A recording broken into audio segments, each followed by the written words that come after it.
Olá, pessoal. Estamos aí novamente com o podcast Saúde em Pauta, o podcast que trazer aqui para vocês informações relevantes no tema de saúde. Eu sou o Leandro Serafim, sou médico cardiologista, tenho mais de 20 anos de experiência com saúde clínica e cardiovascular e sempre aqui trazendo para vocês assuntos relevantes que mudam a prática nossa do dia a dia e com profissionais já testados na área que atuam, né? Porque hoje, como sempre diz, o que tem de tanto especialista em redes sociais, a gente tem que trazer com gente já testada na sociedade. Hoje eu tenho a honra de trazer aqui, é meu irmão mesmo, meu irmão de sangue, doutor Sergei Serafim Machado, que é médico oftalmologista. E aí, doutor Sergei, o GG, como muitos falam, se apresente aí para o pessoal que está nos escutando. Oi, pessoal, eu sou Sergei Machado, Sergei Serafim Machado. Eles usam mais Serafim do que eu. Léo é meu irmão mais novo, eu sou oftalmologista, atuo na área de retina, já há quase 30 anos, eu sou mais velho que ele. Então, estamos nessa área, viemos aqui para falar um pouquinho de oftalmologia, para esclarecer algumas dúvidas e trazer algumas informações para vocês. O porquê a retina ela é tão importante? Eu sempre digo que é o seguinte, quando eu iniciei a minha formação médica, era nos orientado a fazer o exame do fundo do olho, né? A gente encostava aquele aparelhozinho, oftalmoscópio, né? Oftalmoscópio, para ver sinais da retina, para se aquele paciente diabético, hipertenso, com colesterol alto, tinha algumas lesões já digo assim, um órgão, aí você vai explicar aí melhor, que é tão sensível para essas situações e que leva há complicações até graves, né, no dia a dia. Essa semana mesmo eu conversando com outra colega da área de saúde, a gente falando sobre uma determinada outra pessoa que se descuidou, por exemplo, com diabetes e ela está, infelizmente, com uma visão extremamente comprometida, é uma pessoa nova. E um relato de um grande profissional de saúde também, que descuidou de sua saúde, e ele acabou perdendo a visão e era um profissional da área de saúde e por conta disso ele até passou muitas dificuldades financeiras. Então que eu quero chegar a isso, porque os olhos têm de suma importância, né? E o que é a retina dentro do olho? Os olhos são as janelas da alma. É. Tá bom, então vamos explicar um pouquinho. Eu costumo dizer que o olho é sistema nervoso de cara pro vento. O cérebro ele tá todo protegido com osso. Ele não é bobo, o cérebro ele é egoísta. E o olho ele tem tecido nervoso exposto. É por isso que a gente tem um sistema imune muito, muito poderoso e por isso que algumas doenças imunes, a gente depois pode falar sobre isso, elas são também afetam no olho. A retina nada mais é que capta a imagem que o olho absorve. Ele é um sistema físico óptico muito poderoso. Ela capta a imagem e manda a imagem para o seu cérebro. É tão interessante que o olho está aqui na frente, mas o cérebro processa a imagem lá no fundo. Para quê? Que nesse caminho, todas as informações que o olho está absorvendo, o seu cérebro consiga captar e analisar aquelas informações. O nervo óptico é o nervo que mais faz sinapse, que são as ligações de nervo para nervos dentro do nosso cérebro. Por isso que é essa importância. Outra coisa bem interessante, existem dois caminhos no nervo que são chamadas vias ópticas de proteção. Essas vias, elas fazem um X. Quer dizer, parte do meu olho esquerdo vai para o meu lado direito e parte do meu direito vai para o meu lado esquerdo para que tenha uma proteção maior na nossa visão. Então, a retina, ela capta a imagem e, outra curiosidade, a gente não vê movimento. A imagem é feita e desfeita em instantes, em milésimos de segundos, milionésimos de segundos, para falar a verdade. E o seu cérebro que vai captando e vai fazendo aquela imagem. Então, tudo que seu olho enxerga, o cérebro vai processar. E tem outra frase que eu digo sempre: o que a gente enxerga nem sempre é igual ao que outra pessoa está enxergando. A gente vai filosofar um pouquinho aí, que vai em termos de como o seu cérebro vai atuar, ele vai processar a imagem. Mas a retina é o sistema nervoso, são neurônios que captam a imagem do externo, que o olho vai filtrando para ela e manda para o seu cérebro. O seu cérebro vai processar essa imagem. Por isso que as doenças vasculares podem afetar bastante a sua retina. Manda outra. E o que processa, às vezes, nem sempre depois está conforme a realidade. Não tem isso também? O que você enxerga nem sempre é o que Nem você está sempre é o vendo. que tá vendo, né? Justamente. A gente filosofa isso e serve para tudo. Às vezes você tem uma situação onde Você analisa de um jeito, a outra pessoa analisa de outro. Eu coloco uma imagem de um exame bem específico da retina para algum paciente olhar. Eu pergunto, isso é o quê? Ele fala, isso é uma montanha, isso é alguma coisa. Aí eu questiono, por que que você acha uma coisa e eu acho outra, já que a imagem é a mesma? Depende da sua informação do cérebro, depende de como ele processar. Isso aqui é uma tampinha de garrafa de água mineral. Se você disser para alguém que isso aqui é uma caneta, a pessoa vai processar essa imagem como uma caneta, mesmo o seu cérebro vendo como uma tampinha de água mineral. É a informação que está dentro dela. Então a gente tem que entender que nem tudo que a gente enxerga será processado da mesma forma no seu cérebro. Cada pessoa vai ter informação, depende da sua formação, depende de como você vai ver isso. E o marketing, ele usa muito isso. A imagem, a forma como você vai processar, e de forma direta, como você vai processar aquela informação. Eles usam muito isso. Eles são espertos. Como você falou, a retina é como se fosse tira várias fotos, não foi isso? Você vai tirando foto e ali Ela faz e desfaz a imagem. faz a imagem e aí é igual como se fosse aquelas filmadoras antigamente, né? Filmadoras analógicas, os caras tiravam foto, pegou não, né? Não me lembro disso. Tira várias Já ouvi fotos falar ali até. faz. Como é? Analógica? Câmera? Câmera analógica. Tá, eu acho que eu Não é lembro até disso. mais digital, mundo digital. Eu lembro disso. Então, a retina ela é tão poderosa, e esse é um mecanismo que gasta muita energia, para falar a verdade. E ela é tão poderosa que, se não tivesse o sistema de exaustão de energia, ela ia derreter. Aquece tanto em cada formação, faz uma imagem, desfaz a imagem, aquece tanto que senão ela ia derreter. Então, existe um sistema de exaustão, que a gente chama de coroide, são vários vasos debaixo da retina, que ela protege a retina desse aquecimento. É um processo metabólico muito intenso. Inclusive, a retina gasta mais energia que o coração, viu? Para tirar a onda do coração, quem gasta mais energia no nosso corpo humano é a nossa retina, não é o coração. É outra curiosidade. E como é que funciona a retina? Explica aí para as pessoas, assim, no modo simples, como é esse órgão, assim, fantástico que... Eu costumo dizer que é o seguinte, as pessoas... E quando eu explico a questão de tontura, né? Que a nossa referência espacial, ou seja, que está aqui mostrando o que é o céu, o chão, ela vem, 80% vem da visão, né? E essa visão precisa de quê? Precisa da retina, não é isso? E como é que é processado essa retina? Como funciona esse órgão? E depois a gente vai falar sobre as complicações dela. São várias camadas de neurônios. E essas camadas, elas se comunicam e mandam informação para o seu cérebro. Existe um setor que vai ver informações mais precisas, que a gente chama de mácula, onde está mais concentradas as células que a gente chama de cone, e em torno da retina, os bastonetes. Por exemplo, aqui eu estou vendo você, para olhar para você, eu tenho que fixar a imagem para entrar no centro da minha retina. Em torno da sala, eu vejo o Zé tá ali, que Débora tá ali, mas eu não consigo ver detalhes deles. Para eu ver detalhes, eu preciso olhar para que venha para o centro. Inclusive, ela é muito bonita, diga-se de passagem. A gente precisa ver, levar para a retina, para a mácula, para você ver detalhes de leitura, de cores, tudo isso. O restante dela, ela é para ter uma noção espacial, como você está falando. Como é que isso é processado? É através de processo químico mesmo. Aí a gente vai entrar em detalhes mais, mas basicamente a imagem é formada e essas células transformam em impulsos químicos e elétricos para que o cérebro capte aquilo como imagem. E é por esse mesmo mecanismo que o cinema faz o 3D. Não existe o 3D, ele está enganando o seu cérebro. Ele pega duas imagens com lentidões de informações. O seu cérebro associa aquilo como 3D. É como o cérebro vai associar a imagem. Então o olho ele só capta a imagem e o cérebro vai processar aquela imagem no seu córtex cerebral. E a gente vê muito, como eu falei, né? Qual a estatística em relação porque as pessoas falam assim, eu estou cega, né? E qual é a porcentagem de cegueira com doenças da retina? Hoje em dia, eu também costumo dizer, dificilmente essa pessoa vai ficar cega. Se tiver um bom acompanhamento, uma boa estrutura de medicina que possa reverter isso, a gente consegue não chegar a esse ponto de cegueira. A medicina evoluiu muito, a oftalmo evoluiu muito nisso aí para que não chegue a esse ponto. Existe ainda, infelizmente, casos que as pessoas ficam cegas.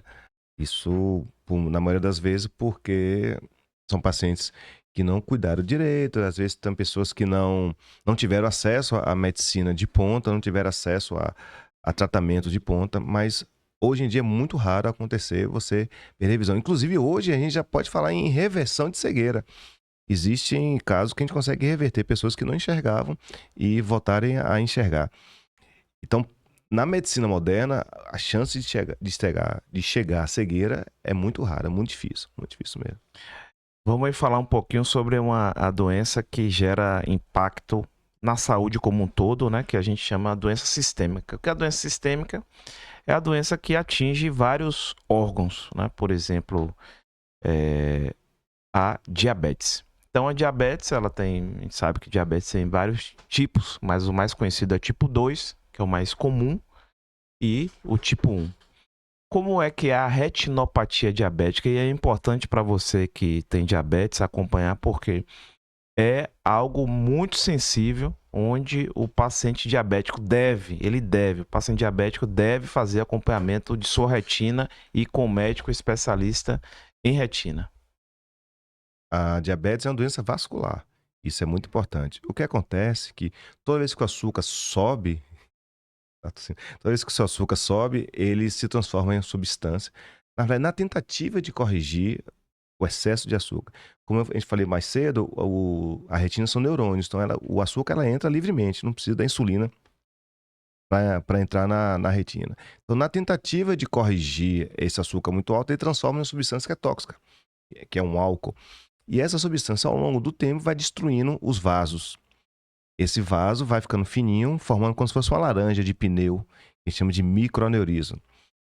Ao passar do tempo, chega um momento que esse microaneurisma vai romper, então vai sangrar. E o curioso, o sangue para a retina ele é tóxico.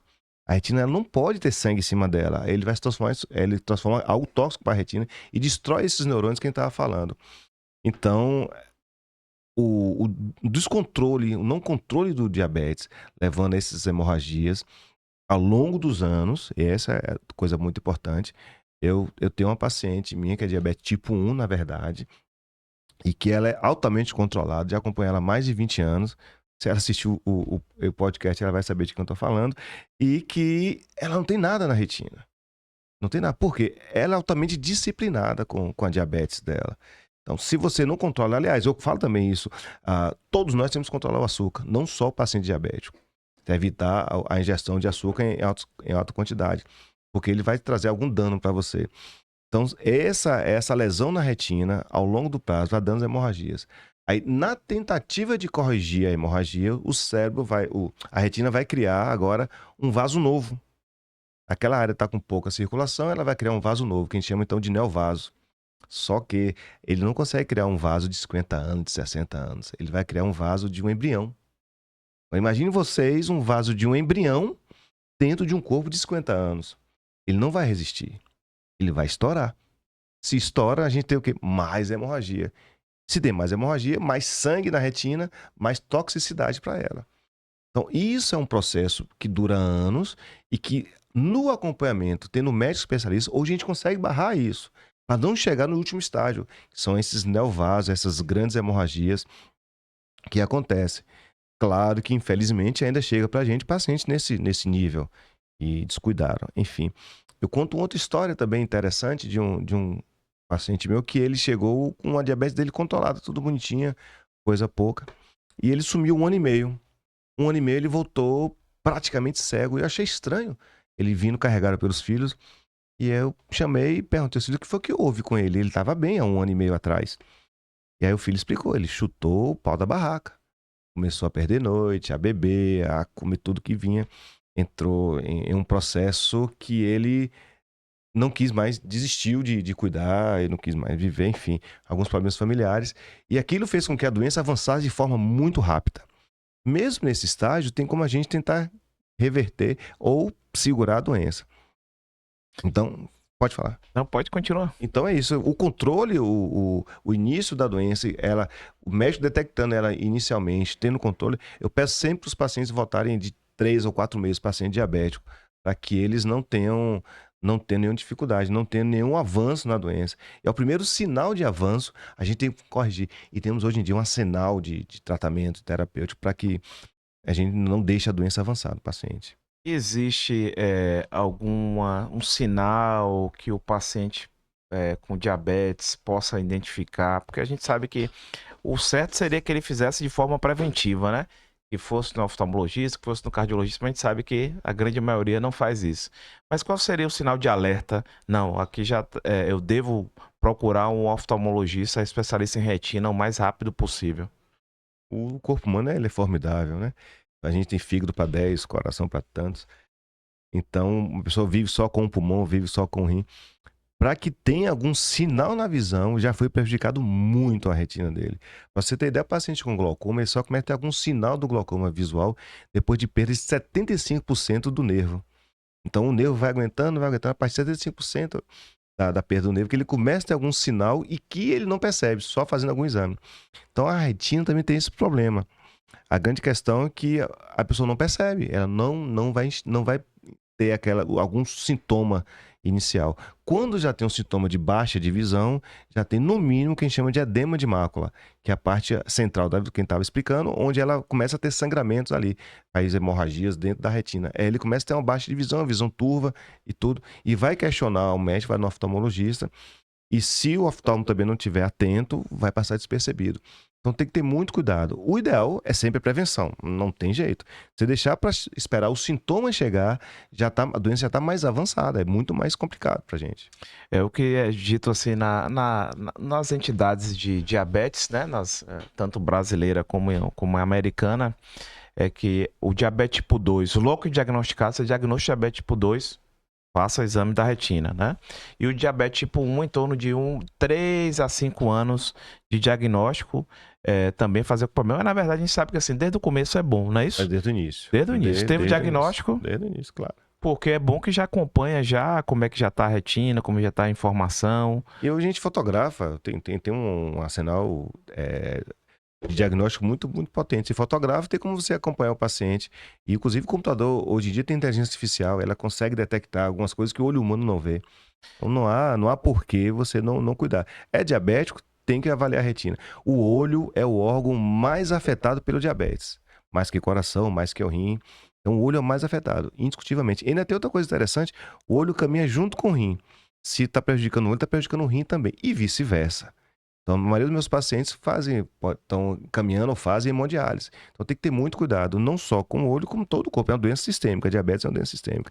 Agora, a parte oftalmológica, o que eu posso falar é que ele tem que realmente avaliar. E cuidado frequentemente fazendo essa avaliação, que é coisa relativamente simples.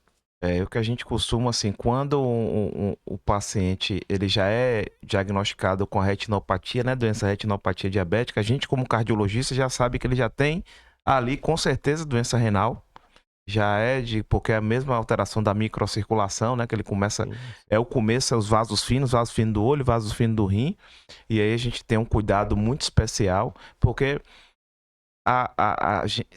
ele se surpreende no dia a dia, né? O que eu quero falar para o paciente diabético, quando você tem uma lesão de retina, você já é classificado como um risco cardíaco mais elevado. Então é na hora que a gente... E aí precisa ter um rigor maior do controle glicêmico, do controle alimentar, né? Do bons hábitos, né? E assim, em relação à prevenção, retinopatia diabética também, né? Os mesmos hábitos. Claro. Né? Como é atividade física, né? Isso todo. Eu digo sempre que isso daí é para tudo. Eu tenho a história de uma paciente que ela chegou, olha, é o seguinte, eu tenho diabetes, tenho retinopatia diabética e tomo minha cerveja todo dia. Não adianta você dizer que eu não vou parar de tomar, que eu não vou parar de tomar minha cerveja. É o que eu tenho de bom na minha vida. Eu falei, e aí, eu faço o quê? Como é que faz? Então, só tomo sua cerveja e eu me viro por aqui. Mas o controle da alimentação, a saúde alimentar também é muito importante. Só que outra coisa que eu digo, a gente já conversou sobre isso, eu não faço, não sou aquele médico, faço aquela dieta. Não pode. Você acaba gerando, ontem mesmo eu ouvi isso. E eu vou comer o quê, doutor? Come folha, faz fotossíntese, faz alguma coisa assim, vai pro sol pegar energia solar, fiquei brincando, mas orientando sobre isso, que você não precisa restringir. Um dos prazeres que a gente tem na vida é comer. Como é que eu tiro um prazer de uma pessoa e comer? Você vai orientar a alimentação dessa pessoa. Você consegue orientar de forma adequada para que ele não aumente. E ainda tem mais aquela, o meu diabetes é emocional. Ai, me quebra. Pô, a diabetes é emocional. Mas, e ainda isso é cultural, isso também não pode tirar essa cultura do diabetes emocional. Eu fiquei nervoso, eu subi o açúcar. Não é por aí também, não. Então é o controle de atividade física, controle alimentar. E a gente sabe como a gente se alimenta mal. E cada vez mais a gente se alimenta mal. Mas a gente, do lado de cá, o máximo que a gente pode fazer é orientar o paciente. E essa questão de que tem visto aí, na verdade, assim, na literatura, nós estamos hoje diante de mudanças assim radicais do tratamento da diabetes, né? A diabetes ela evoluiu muito nos últimos anos, assim, em relação ao tratamento, inclusive com as famosas canetas emagrecedoras, que na verdade foram desenvolvidas para obesidade e para diabetes. E hoje, infelizmente, a gente sabe que há um abuso do uso até praticado por profissionais de saúde. E primeiro ponto, existe já na literatura quando você, paciente diabético que usa a caneta emagrecedora, ele vai ter uma piora, né, isso, na função retiniana, Sim, sim. né? Explique um pouquinho sobre isso, canetas emagrecedoras e a retina em pacientes diabéticos, que é isso que mostra os estudos, né? O virou hoje até tem tráfico, né, É. dessas canetinhas. Virou um mercado negro e perigosíssimo, para falar a verdade. Então, o que a gente já vê, em alguns casos, essas hemorragias podem aumentar, inclusive da neuropatia, da alteração no nervo óptico de alguns pacientes. Eu ainda não vi, pessoalmente, não vi nenhum caso meu de pacientes que usando uma dessas canetas. Eu tenho alguns pacientes que usam realmente, mas ainda nenhum caso. Mas todos que estão usando, eu peço para ficar avaliando. Inclusive, essa semana avaliei uma e ela está usando para emagrecer, não lembro por causa do diabetes. Mas eu orientei ela e vou ficar acompanhando também. Então, esse uso indiscriminado que é meio complicado. Então, ele pode trazer também algumas alterações na retina, algumas complicações na retina, mas no meu dia a dia ainda não vi pacientes que usam tendo, mas pode acontecer sim. Eu acho que com uma frequência talvez agora maior, né, do uso, porque tem o boom aqui que eu tenho percebido é que as canetas emagrecedoras são usadas por pessoas que não têm realmente necessidade. E as pessoas que realmente têm necessidade precisam usar de forma mais contínua e muitas vezes não tem, né, cara? Muita gente acaba que não tendo condições financeiras de manter esse medicamento, mas fico alerta para Ex- estar olhando sua retina se você tem Existe faz uma uso. doença do nervo óptico que pouco se fala, pouco se sabe sobre ela, as pessoas, de modo geral, que precisa dar em mulheres quando perdem peso rápido. A perda de peso rápido pode levar a uma doença do nervo do olho. Isso, inclusive, pode ser até grave, em alguns casos graves, se não for detectado e diagnosticado. Então, associado à questão da medicação em si, essa perda de peso muito rápida e a necessidade de manter um corpo, um padrão de um corpo, isso leva também a um grupo de pessoas que estão se aproveitando disso e ganhando muito dinheiro com isso. E pra gente, como você falou, dos médicos que estão na linha de frente, que estão cuidando de forma ética os seus pacientes, a gente acaba vendo e sofrendo com isso. Eu digo que o pessoal que trata essa questão de saúde, bem-estar, etc., isso aqui tem sido corriqueiro Corriqueiro, em corriqueiro, várias especialidades. Toda especialidade que eu corriqueiro. trago aqui, ou um colega, a gente comenta isso porque nós, médicos éticos, a gente está começando a pegar os efeitos adversos dessas terapêuticas. Essa semana mesmo, um relato de uma paciente que ela fez uma hipoglicemia severa com o uso de canetas emagrecedoras. Ela conseguiu ter tempo de chamar um serviço de ambulância e chegou no hospital sem detectar a glicemia naquele do HGT. Precisou ser feito, Entendi. e aí começaram a reposição de glicose, etc e tal. Então, muito cuidado com esse acompanhamento, com essas mudanças, essas fórmulas mirabolantes em pessoas que necessitam de um acompanhamento médico regular. E outra paciente idosa que fizeram um injetável nela, ela teve um desmaio, enfim. Tem várias São várias histórias. histórias. E Bem, vem naquela história da imagem, né? O que o é, seu cérebro capta, o que a pessoa quer ouvir, quer saber. Então, isso. os caras, eles trabalham muito isso, o que o seu cérebro vai ver, É. aquela imagem bacana. São bons de venda, né? Que diz que Ah, sim, a imagem preciso vender, vender, vender. tinha aqui uma propaganda que dizia, né? Seja nada, imagem é tudo. Era o inverso, na verdade, É. mas serve como isso. E aí entra na coisa da psicologia, de como a sociedade está vivendo atualmente. E a gente, cá na linha de frente, acaba pegando algumas complicações realmente. Mas é nosso dia a dia e a gente está aqui para isso. Ponto. Vamos lá. Outra doença extremamente importante na nossa prática incomum, né? Que é a hipertensão. É a pressão alta. E a pressão alta, a gente sabe que danifica muitos vasos e a retina também. Né? O olho é afetado. Quando eu falo isso para o paciente, às vezes eles tomam um espanto. Ah, doutor, o olho também a pressão altera? Diga um pouquinho sobre isso, sobre a doença da retina do paciente com pressão alta. Pra quem já tira logo não é uma lenda urbana que quem tem pressão alta do corpo vai ter pressão alta do olho. Não tem nada a ver. O olho ele é tão poderoso que ele tem um sistema de controle e para que a pressão do corpo não seja diretamente para o olho. Quando a gente fala a pressão do corpo 12/8, a pressão do olho está em torno de 12 também. Aliás, um dia eu aprendi com um amigo meu anestesista, se você não souber a pressão do seu corpo, sempre bate 12 que vai dar certo. A do olho é 12, a do cérebro é 12, tal, tudo é dado 12. E a do corpo, na verdade, não é 12, é 120. A do olho realmente dá 12. Então, se eu pego uma pressão de 120 e jogo no olho, ele simplesmente ia estourar. Então, há um mecanismo de defesa para que a pressão arterial não afete o olho. Hoje em dia, com os bons cardiologistas, todo um arsenal terapêutico que eles têm, é muito menos comum a gente ver a chamada retinopatia hipertensiva. Mas muito pouco. Eu diria para você que eu vejo por ano, sei lá, 5 casos, no máximo. Eu vejo 5 casos por ano, é muito raro. A gente vê sinais leves de hipertensão, a gente vê sinais de arteriosclerose, a gente acompanha os pacientes em caminho, porque eu vejo o paciente e falo, ó, sua pressão não está bem controlada. Como é que você sabe, doutor? Pelo seu olho. O olho, eu tenho acesso à circulação ao vivo.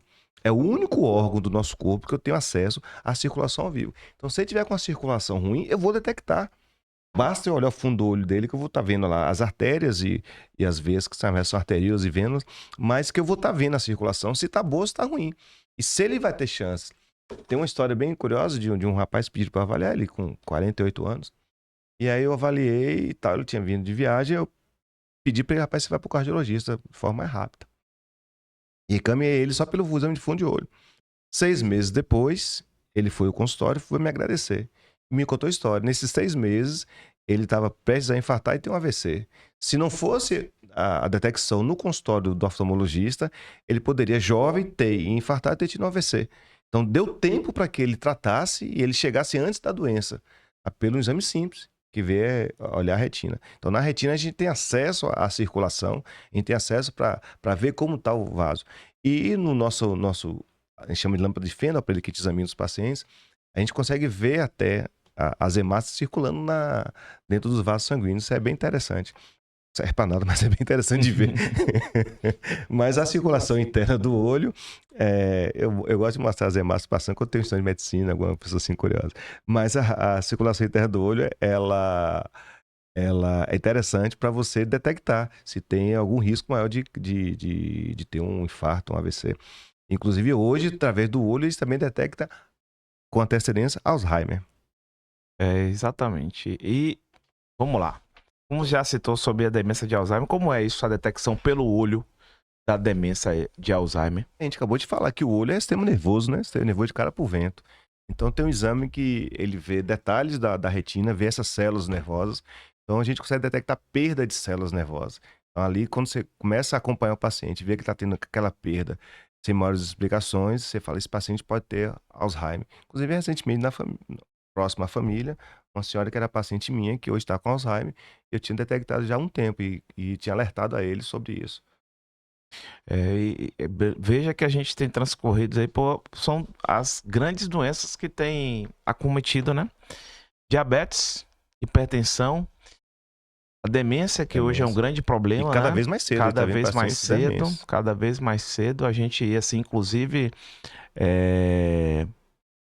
profissionais, eu tenho conhecimento de grandes profissionais de saúde médico, que com a carreira brilhante e em torno de 60 anos já com demência, tendo que ser afastado de sua...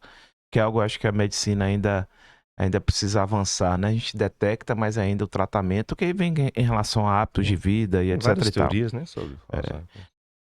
Eu tenho só essa história que é meio que engraçada. Tinha um paciente que ela tinha um nível leve de Alzheimer, então tem aquela coisa, quem é esse aqui? Você perguntando. Ela chegava no consultório, a filha, quem é esse aqui? Ela é doutor CG, pô. 6 meses depois ela volta, e quem é esse aí? Esse aí é meu oftalmologista. E o nome dele? Ah, lembro não. Depois ela voltar de novo 6 meses. Quem é esse aqui? Sei lá, acho que é um médico, né? Tá bom. Aí depois ela voltou, a última vez que ela foi. A filha, quem é esse aqui? Eu sei lá quem é essa miséria. Toda vez que você pergunta, eu não lembro mais quem é ele, não. Diacho. Pois é, essa é a doença que cada vez está mais presente. A gente vai ter que lidar com essa situação. É complexo lidar com paciente com Alzheimer, bem complexo. Colesterol, né? A gente, hoje em dia, eu sempre bato aqui na tecla que hoje em dia virou moda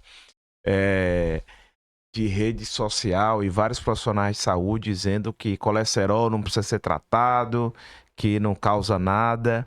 E a gente sabe que colesterol causa várias situações, dentre elas está a aterosclerose, que é a formação de placa de gordura na circulação, que na retina também, né? Como A é gente isso? consegue ver também, detectar o colesterol. Dá pra ver o colesterol, placa de colesterol dentro da retina. É bem bonitinho, nosso amarelinho bonitinho.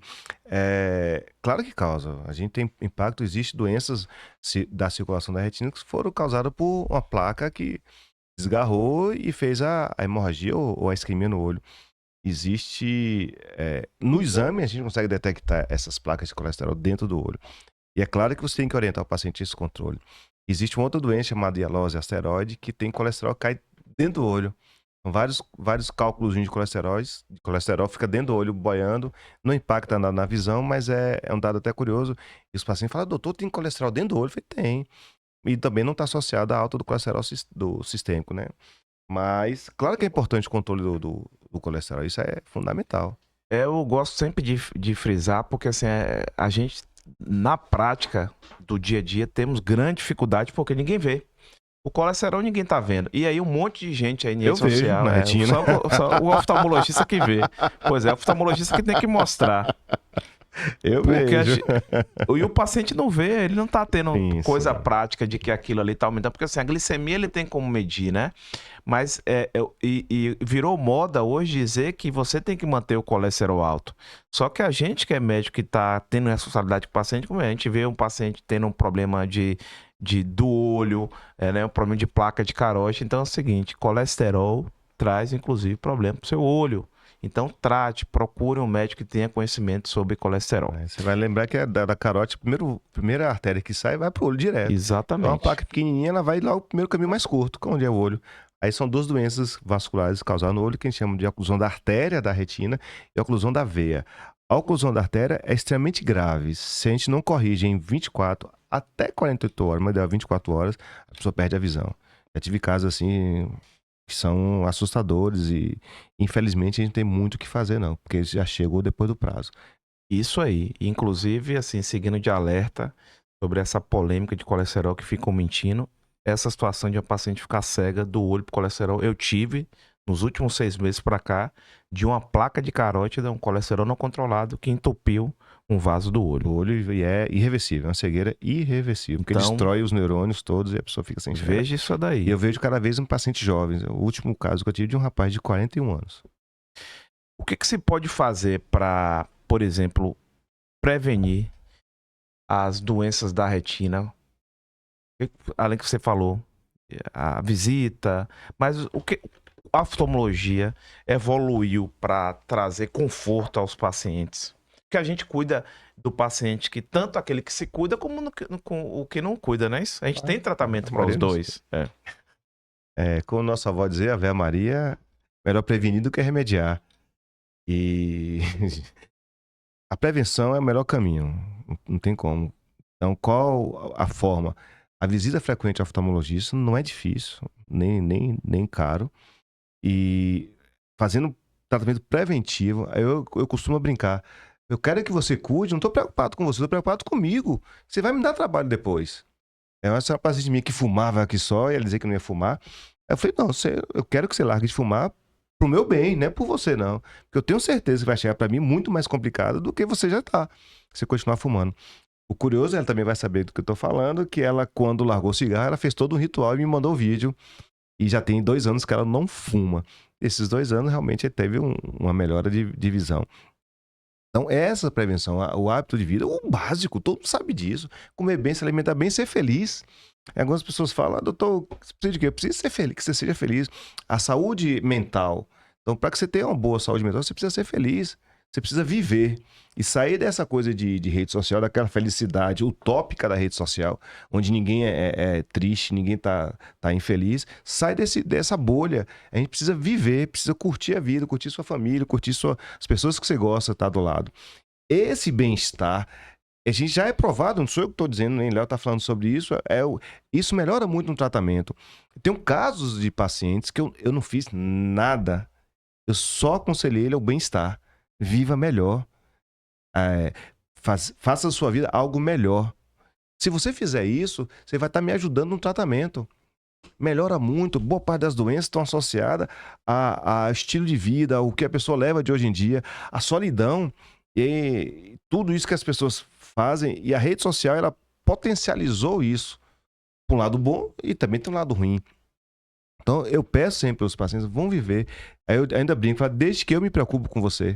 Você não tem que estar preocupado com a doença, quem tem que estar preocupado é o médico. Eu tenho que perder noite, eu tenho que saber o que você tem, eu preciso saber como tratar você, eu preciso dar um bom diagnóstico e bom tratamento. Para que você viva bem. O paciente precisa ver melhor, precisa ver a pessoa feliz quando chega alguém mais feliz no seu consultório, porque melhorou a visão, porque melhorou o estado de saúde dela, o estado mental dela. Isso é muito importante. E sair dessa coisa que outra coisa que eu costumo falar, a gente na faculdade, eles nos ensinam a adoecer o paciente. O bom estudante é aquele que dá um diagnóstico de ponta, que sabe aquelas coisas. Muito pelo contrário, a gente não precisa adoecer. A gente precisa fazer com que vocês entendam que o médico está ali para cuidar da doença, mas que vocês precisam viver. Então o paciente precisa viver a vida dele, precisa curtir o momento dele. Isso aqui é muito curto, é muito rápido. A vida passa muito rápido. E não há por que ficar atento só às coisas ruins. Então, no dia a dia do consultório, isso também não sou eu que estou falando, a gente já, a experiência suficiente para falar isso, o bem-estar do paciente melhora muito a recuperação de cada doença. A gente diz o seguinte, que como eu estou inserido muito no mundo de diabetes, por causa de diabetes, no caso de meu filho, é Léo, tem a questão, é o seguinte, a pessoa não é a doença, a pessoa é José, a pessoa é João, a pessoa só tem aquela condição crônica, né? Que muitas vezes eu converso com pessoas que têm um público grande no mundo de diabetes, hoje se tornaram amigos e pessoas são conhecidas no Brasil todo, e a gente tem o seguinte lema, é que a pessoa não é uma diabética, ela tem um nome, né? Então ela precisa viver. Eu digo assim, deixe que o médico te acompanhe, te organize e vá viver a vida sem aquele que a gente chama, o que o americano chama burden, né? A carga já é uma condição que exige uma carga de família e etc. Então você precisa ser mais leve possível.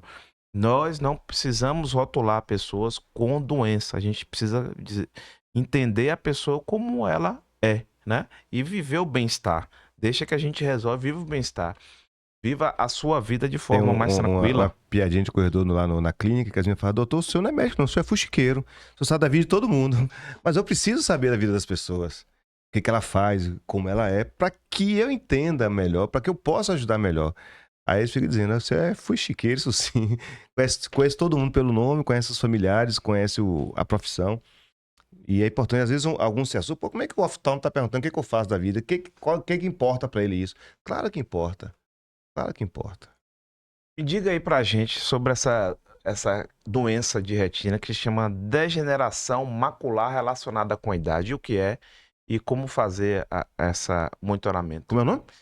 Degeneração macular relacionada à idade. Eu não sei o que é isso, não. Você perguntou pra pessoa errada.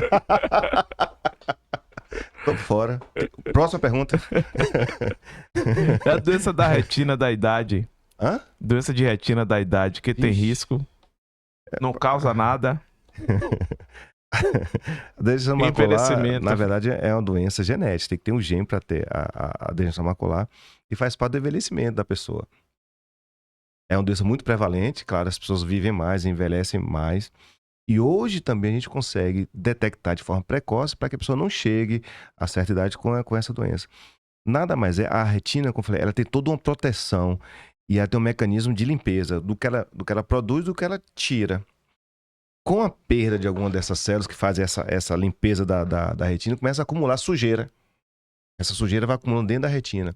São depósitos de gordura, de proteína, e fica lá dentro sem função nenhuma, é sujeira. E no jargão médico chama de drusas, mas são sujeiras, são pequenos pontinhos, as manchinhas que vão criando no olho.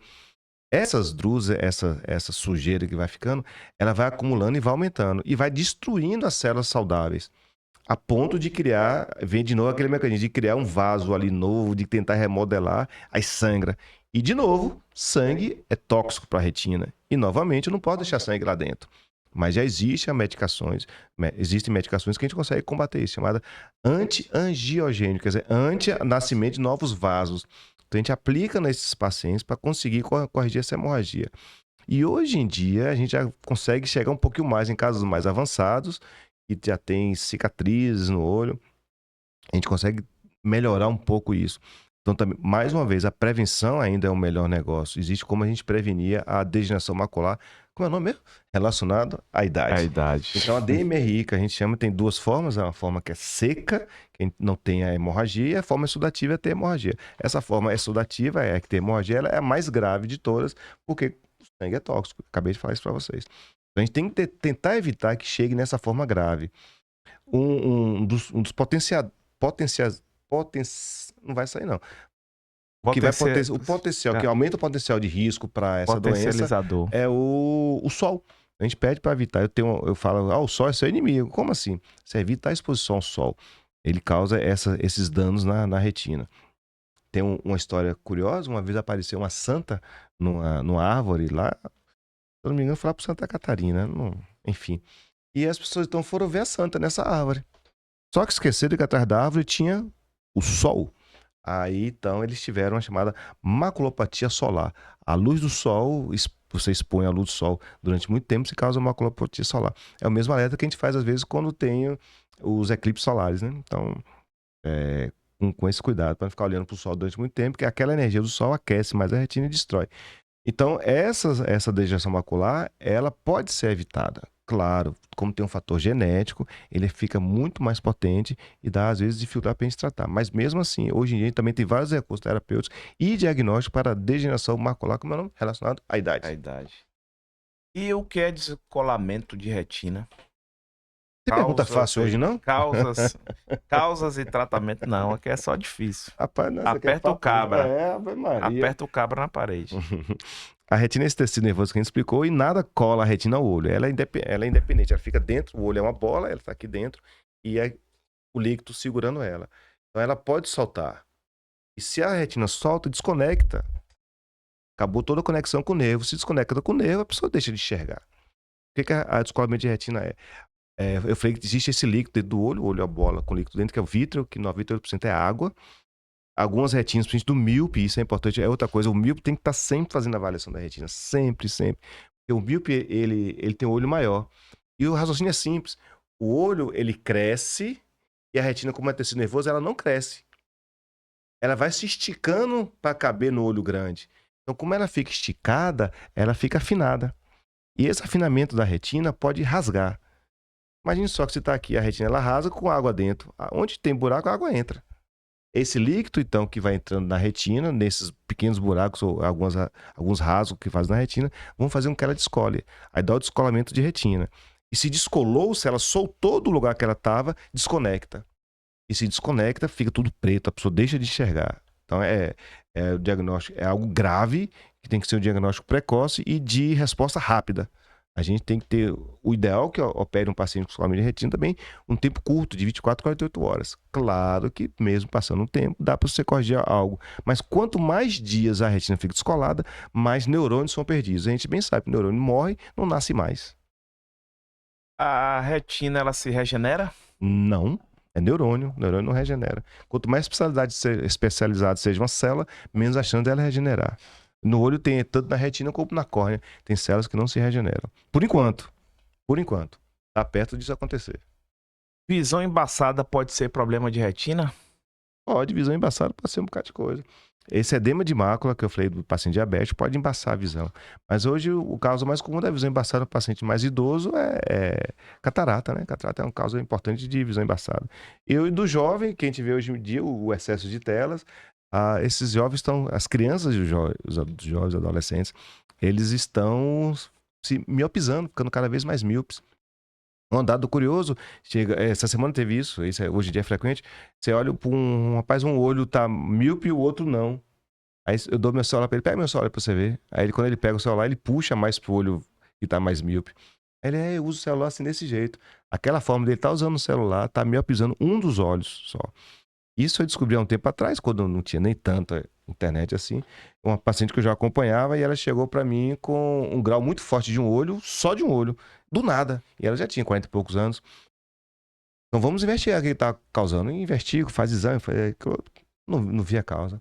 E aí no final da consulta ela, poxa, toda vez que eu chego em casa, chego cansado, aquela coisa do conversa como é importante, ela mora só e ia assistir Netflix deitada, com a mão do olho esquerdo. Então assim. Então esse olho estava mais próximo dela, ela estava miopizando. Era o olho que ela usava mais o celular, daquele lado.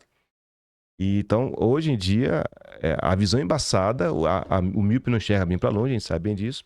E que é outro problema muito sério, porque o mundo está muito perto, está na palma da mão, literalmente. Então, se ele é míope, não interessa mais o mundo lá fora. Ele acaba não indo para o médico, nem quer usar o óculos. Só vai depois, lá quando estiver dirigindo, alguma coisa assim. E esse uso, excesso de tela hoje com celulares, com essa luz, né, que a gente sabe que tira o sono, etc., pode também prejudicar a retina? Ela tem esse poder? Eu posso dizer que pode, para ver se o pessoal pode usar. Tem hora que quando alguém pergunta assim, fica a mãe do lado. Fala que pode, doutor, fala que pode. É igual, a bebida, né? Não, fala que não pode beber, que não. Fala. Ontem eu tive isso. Fala, doutor, que a bebida faz mal para ele. Esse cara de sexta-feira enche a cara de cachaça. Não pode, não é assim, não. Claro, você vai pegar isso ao longo dos anos, óbvio, para trazer algum dano à retina, mas no dia a dia não. Mas se quiser falar que pode, eu digo que pode. Só a miopia, só. No dia a dia eu falo para as mães, pode, não deixa o menino ficar muito tempo no celular, não, porque vai prejudicar a visão do menino. Só o miopia. Inclusive, a indústria já está se mobilizando contra isso, né? Para tentar corrigir essas miopias. Já existem lentes especiais em crianças para que não aumente tanto a miopia. E existe esses, assim, descrito como o que tem de novos tratamentos e novas perspectivas para a doença da retina que você tem já usado e o que pode vir nos próximos anos? O mais novo que tem, que é bem bacana, a gente não pode usar por causa do custo. Custa só 2 milhões cada aplicação. Então, enfim, mas o que tem de mais novo na medicina são tratamento genético. A gente já consegue modificar o gene e o que é mais importante, a gente já não tem mais genes específicos. A gente pode pegar uma doença genética do paciente e daquela doença conseguir modificar o gene e a pessoa voltar a enxergar. Claro, não é recuperar toda a retina, mas recuperar boa parte das células que foram perdidas. Então, o que tem de mais moderno na retina é tratamento genético. Isso é bem interessante. Hoje já faz muito essas terapias antiangiogênicas, também são terapias modernas, terapias a laser são mais antigas, mas já modificaram algumas coisas, são bem modernas. Então a gente tem vários recursos e tem inclusive de colírios também. Então as cirurgias são bem avançadas, né? A inteligência artificial já ajuda muito a gente. E tem várias histórias de inteligência artificial e que já faz com que recursos tecnológicos façam com que as pessoas voltem a enxergar. Já é realidade. Ou seja, a gente transitou sobre as doenças mais importantes, né? Existe também, eu diria, as doenças autoimunes e reumatológicas também, que podem provocar, né? Esse paciente que tem lúpus, em especial também, é uma doença que pode ser diagnosticada, inclusive, pelo oftalmologista, não é Rapaz, verdade? o cara não souber, não vem pra aqui não, viu? Que só vem pergunta, pancada, moço, lupus. O cara, imagina, o cara oftalmologista falar de lupus. Não sei o que é isso, não. As doenças reumáticas todas, como eu falei, só que o cara não tiver atento. Por isso que, desde que ele me avisou, tem 2 meses que ele me avisou, tem 2 meses que eu tô estudando só pra falar aqui, viu, gente? Não dá pra falar. O cara veio com lúpus, agora já veio de diabetes, lúpus, degeneração macular, descolamento de retina, é o livro todo de oftalmologia. Você tem que estar por dentro. Então, tem, as doenças inflamatórias, as doenças autoimunes, como eu falei, o cérebro, o olho é sistema nervoso de cara pro vento. Para você ter ideia, lá nos primórdios, quando a gente estudava doença imunológica, os caras pescavam dentro do olho, porque a atividade imunológica do olho é muito forte. O sistema imune no olho ele é muito poderoso para que proteja essas estruturas nervosas, já que ele não tem todo um osso para proteger. Então, qualquer doença imune, ou boa parte delas, elas vão afetar o olho. O lúpus também, que é uma vasculopatia, ela também pode afetar o olho. E o tratamento do lúpus, algumas medicações, elas podem afetar na retina, tem toxicidade para a retina. Então, a maioria dos pacientes que tem lúpus faz tratamento principalmente com algumas medicações, a gente tem que estar tendo. Não, eu ia falar cloroquina, mas se falar cloroquina, vão dizer que é de Bolsonaro, que não sei o quê, deixa nós falar. Mas algumas medicações você tem que ficar atento, que pode ser neurotóxico. Inclusive, toxicidade para a retina. Neurotóxico. Essa semana, eu tenho uma paciente que eu acompanho que eu suspendi o uso da cloroquina, porque estava afetando na retina. Você suspende, volta ao normal, fica tudo beleza, depois ela pode usar novamente.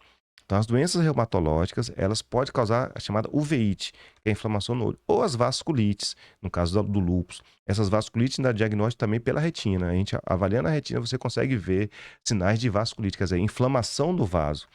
E lembra vocês que eu falei, eu consigo ter acesso à circulação ao vivo.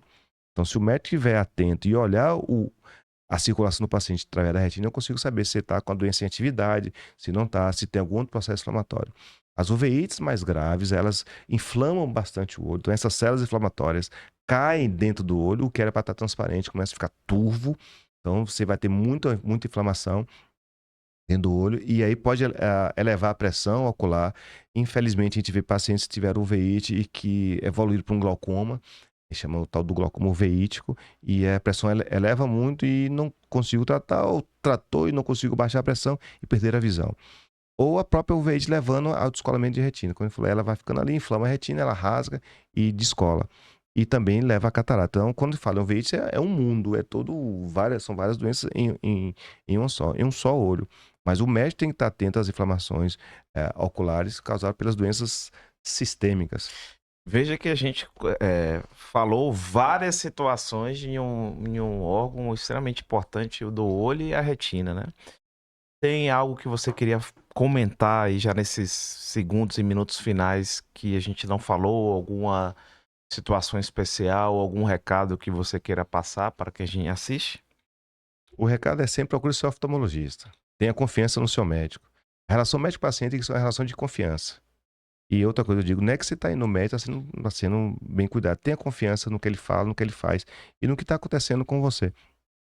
Esse cuidado que o médico tem com o paciente, essa forma de você prevenir a doença, realmente é o melhor remédio. Então, qual o conceito básico, qual a ideia básica aqui que deixo para vocês? É a visita regular ao oftalmologista. Não deixar de ir. Se eu digo para a pessoa voltar com 4 meses, algum motivo tem. Se eu digo para voltar com 6 meses, também algum motivo. Então, de ano em ano. Então, essa regularidade, o médico define. E existe um motivo para isso. E sempre por trás disso tem um cuidado.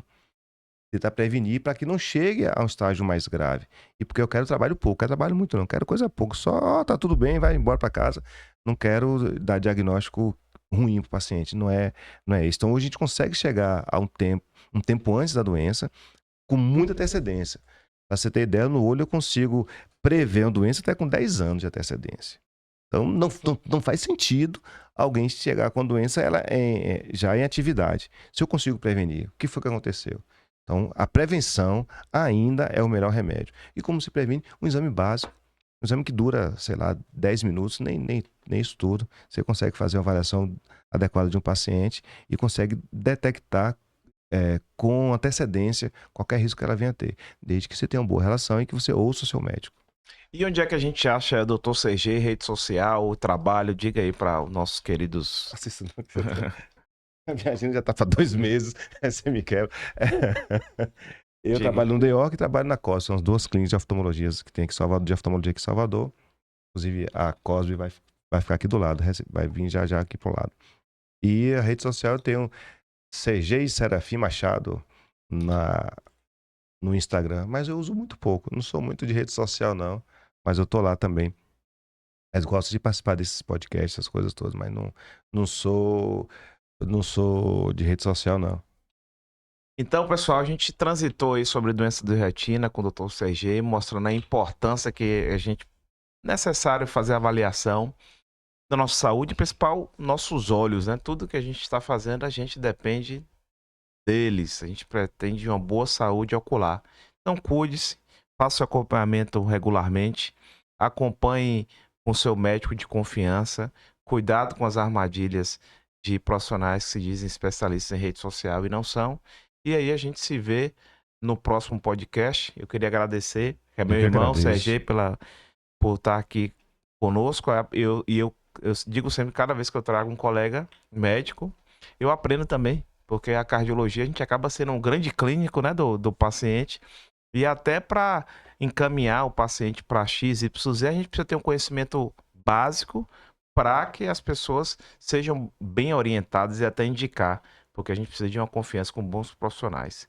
Então, pessoal, obrigado aí por ter assistido. Obrigado, CG. Obrigado. Até a próxima. Abraço. Abraço. Tchau.